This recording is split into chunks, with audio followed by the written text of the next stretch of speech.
Hello, everyone, and welcome to our lecture for this week for Sunday.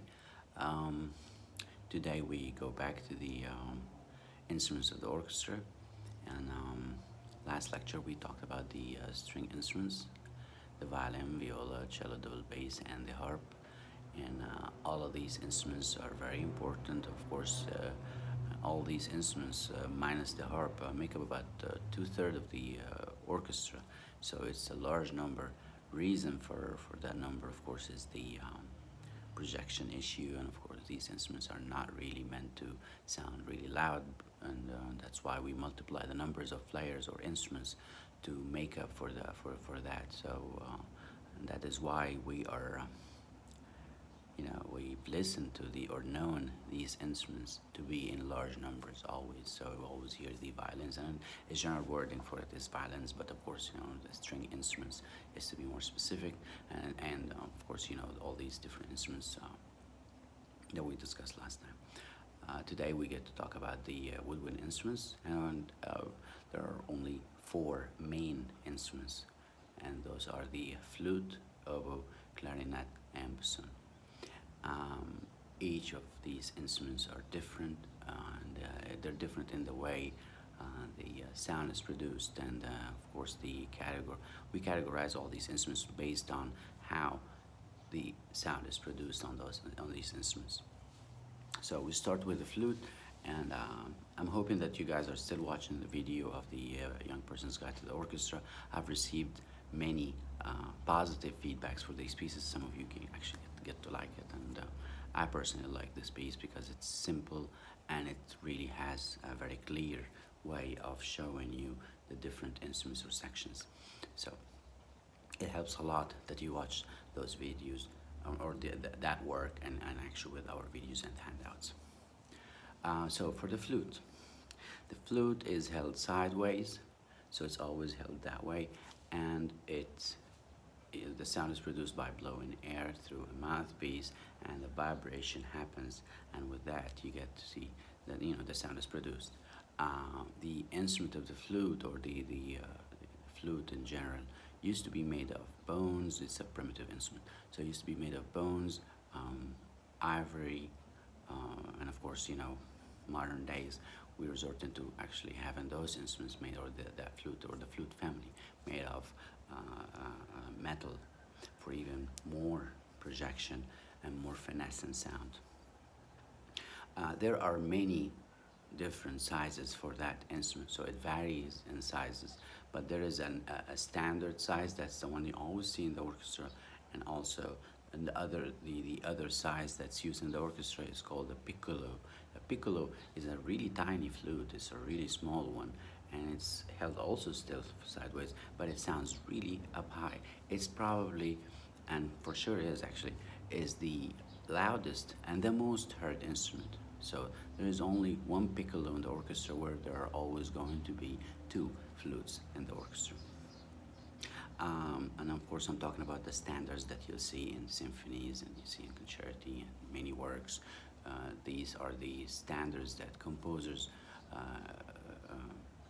finally settled with to be the best combination for orchestra. So you have the two ordinary sizes or regular sizes, and then you have the piccolo that also you get to see. And there are always two flutes, and next to them, if there is a piccolo, then it sits right after the two flutes. Next we have the oboe, and the oboe is different. The oboe belongs to what we call like a subfamily.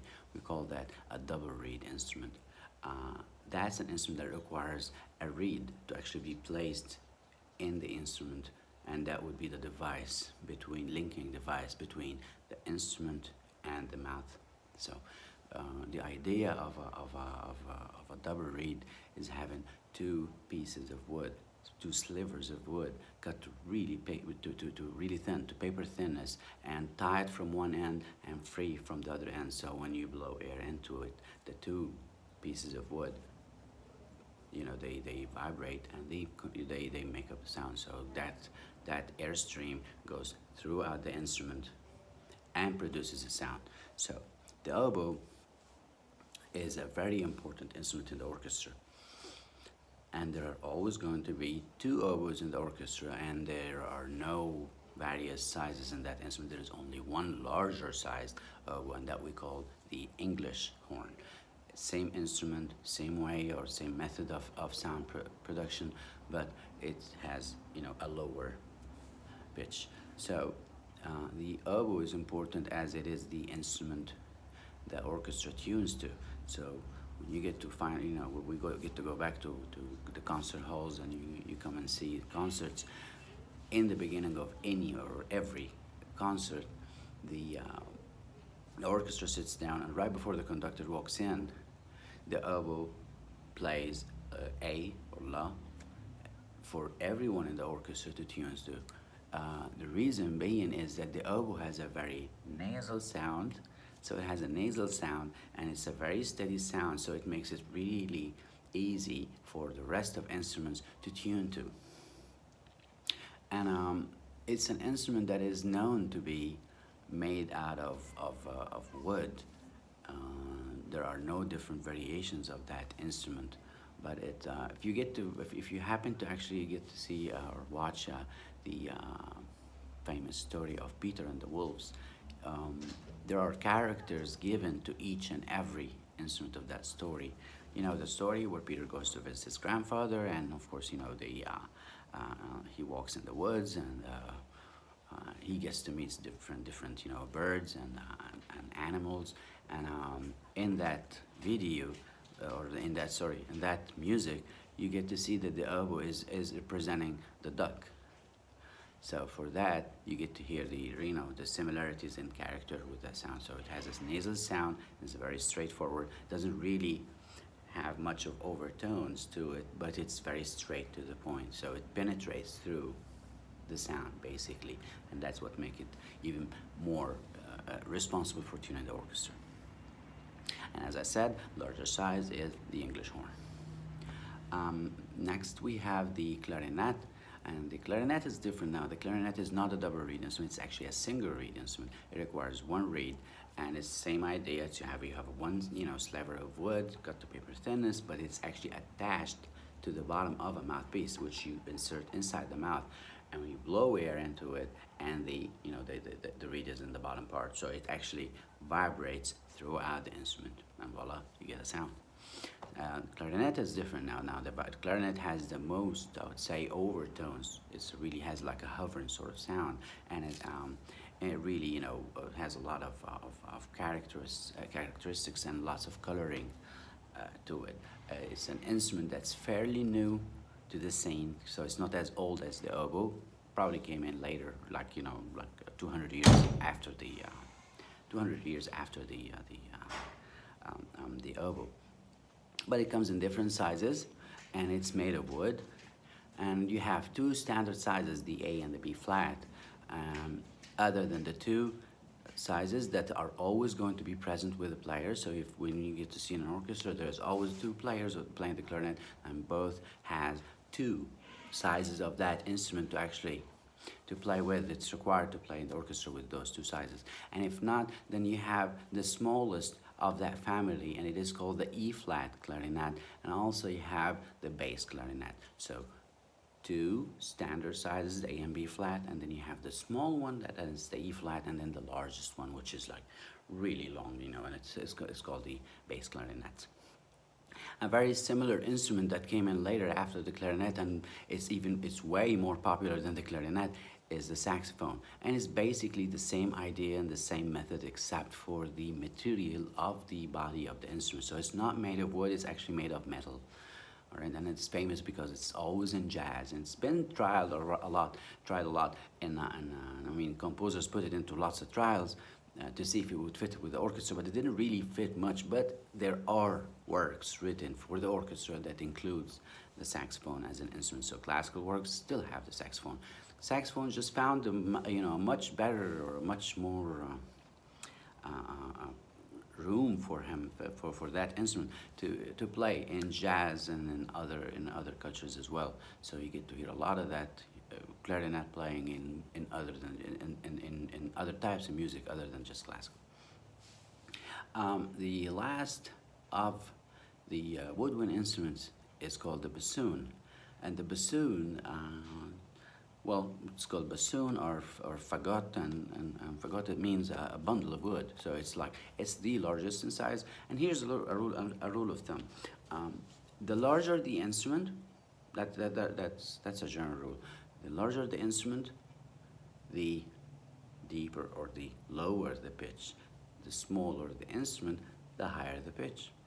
Okay, so for the bassoon, you have a lot of space for, for a lot of room for lower pitch. So it's the lowest of all the woodwind instruments, and there are not many of the sizes, just one size, and then they have the largest one of them, and that's called the contra bassoon, and that's even more, basso profondo sort of sound. So you have a bassoon, and it's made of wood, and it is also a relative to the oboe because it's also a double reed instrument. So it uses the same method of having two pieces of wood, two slivers of wood tied together, place it inside the mouth, and it's actually a connection between the player or the player's mouth and the instrument itself. Airstream goes along the body of the instrument, and you get a lower sound. So all these four instruments, the bassoon. There are always going to be two bassoons in the orchestra and one contrabassoon. So you're always going to see two bassoons, and if a composer wants even more, a spectrum of notes, he would actually add a contrabassoon to it. That is the four instruments of the woodwind instruments. There are only four main instruments, but there are lots of branches that come out of that. So for the flute, you have the many sizes. I'm gonna just recap on that. The flute, many sizes, but there is one standard size, and a piccolo, the smallest.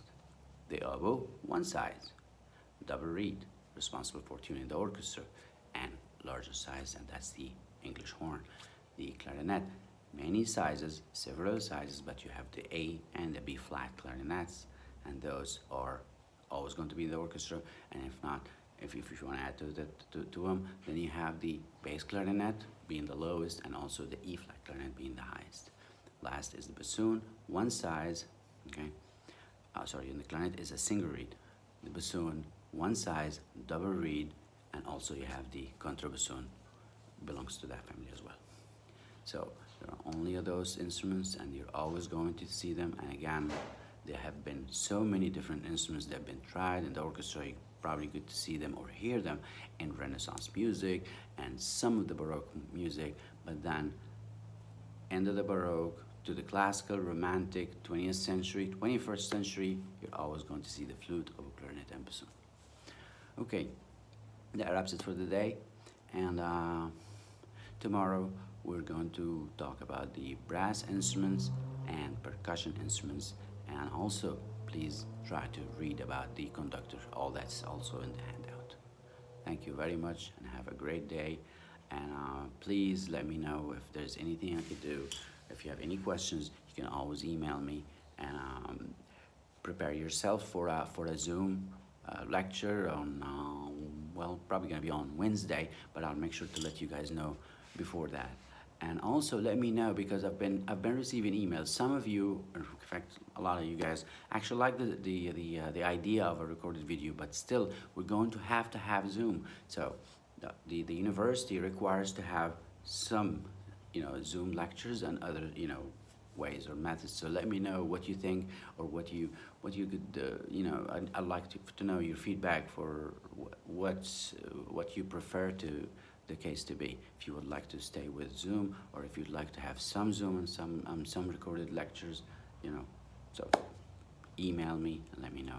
Thank you very much, and have a great day.